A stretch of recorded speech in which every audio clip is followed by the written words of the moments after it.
আসসালামু আলাইকুম ওরহমতুল্লাহি ওয়াবারাকাত। সম্মানিত ভিউয়ার্স, ইসলামের শিক্ষা ও ভালোবাসা দিবস সেই বিষয়ে আপনাদের কিছু তথ্য দিব। 14 ফেব্রুয়ারি বিশ্ব ভালোবাসা দিবস। বিভিন্ন সূত্রে জানা যায় 270 সালের 14 ফেব্রুয়ারি তখন রোম সম্রাট ছিলেন ক্লডিয়াস। সেই সময় ভ্যালেন্টাইন নামে একজন সাধু তরুণ তরুণীদের গোপন বিষয় নিয়ে দীক্ষা দিতেন। এ অপরাধে সম্রাট ক্লডিয়াস সাধু ভ্যালেন্টাইনের শিরচ্ছেদ করেন। তার এই ভ্যালেন্টাইন নাম থেকেই এই দিনটির নামকরণ করা হয়েছে। ভ্যালেন্টাইন ডে আজ সারা বিশ্বে ভালোবাসা দিবস হিসেবে পরিচিত। বাংলাদেশে এই দিবসটি পালন করা শুরু হয়েছে 1999 সাল থেকে। বাংলাদেশে কিছু হলদি মিডিয়া এর আমদানি করত। অপসংস্কৃতির নামে হলদি মিডিয়ার যে সমস্ত কর্মী ছিল এরা ব্যাপক কভারেজ দেয় এটাকে। এখন বিশ্বব্যাপী এই দিবসটি ভালোবাসা দিবস হিসাবে উদযাপিত হচ্ছে। এই বিশ্ব ভালোবাসা দিবস এলেই দেখা যায় দেশের বিভিন্ন শিক্ষা প্রতিষ্ঠানে বিভিন্ন স্তরের শিক্ষার্থীরা, বিশেষ করে যুবক যুবতীরা প্রেমের জোয়ারে বেসামাল হয়ে ওঠে।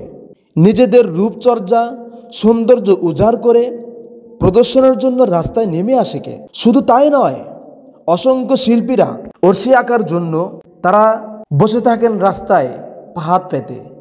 তাদের সামনে তরুণীরা পিঠ পেট দেখিয়ে তাদের কাছ থেকে ছবি অঙ্কন করে নেবে।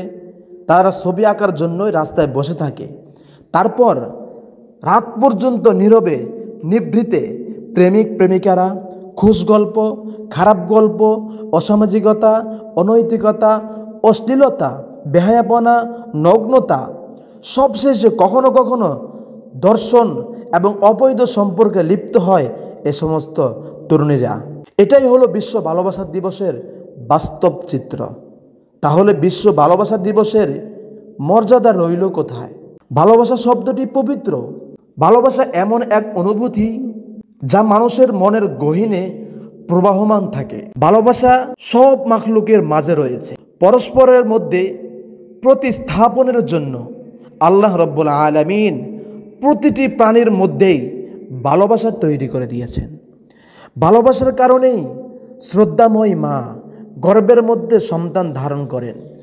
পিতা কঠোর পরিশ্রম করে সন্তানকে গড়ে তোলার চেষ্টা করেন। ভালোবাসার কারণেই বন জঙ্গলে হিংস্র প্রাণীগুলো সামাজিকতা মিলিয়ে একসঙ্গে বসবাস করে। ভালোবাসা মহান আল্লাহ তাআলার একটা বড় নিয়ামত। সৃষ্টি জগতের প্রতি ভালোবাসার টান এটাই স্বাভাবিক। তবে ভালোবাসার জন্য কোনো ক্ষণ, কোনো দিবস, কোনো রজনী নেই। ভালোবাসার স্রোত সবসময় বহমান। ভালোবাসার মধ্যে যখন দুনিয়াবি কোনো চাওয়া পাওয়া থাকে না, তখন সে ভালোবাসার মধ্যে মানবজাতির চূড়ান্ত পর্যায়ে আল্লাহ তাআলার সন্তুষ্টি লাভ করা যায়। হযরত মুআজ ইবনে জাবাল রাদিয়াল্লাহু তাআলা আনহু থেকে বর্ণিত, তিনি বলেন, আমি রাসূলুল্লাহ সাল্লাল্লাহু আলাইহি ওয়াসাল্লামকে বলতে শুনিয়াছি, যারা আল্লাহ সন্তুষ্টির আশায় পরস্পরকে ভালোবাসে, আমার রেজামন্দির আশায় পরস্পর বৈঠক মিলিত হবে, আমার সন্তুষ্টির কামনায় পরস্পর দেখা সাক্ষাৎ করে এবং আমার ভালোবাসার জন্যই নিজেদের ধন সম্পদ ব্যয় করে, তাদের ভালোবাসা আমার জন্য ওয়াজিব হয়ে যায়।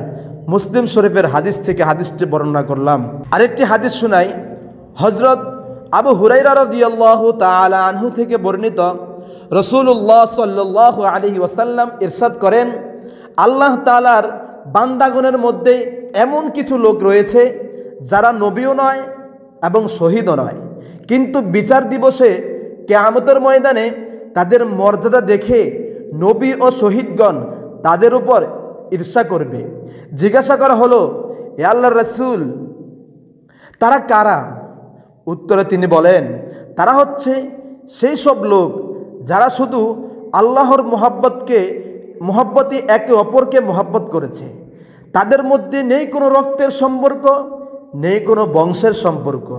তাদের মুখমণ্ডল হবে জ্যোতিময় উজ্জ্বল এবং তারা নূরের মেম্বারের উপর অবস্থান করবে।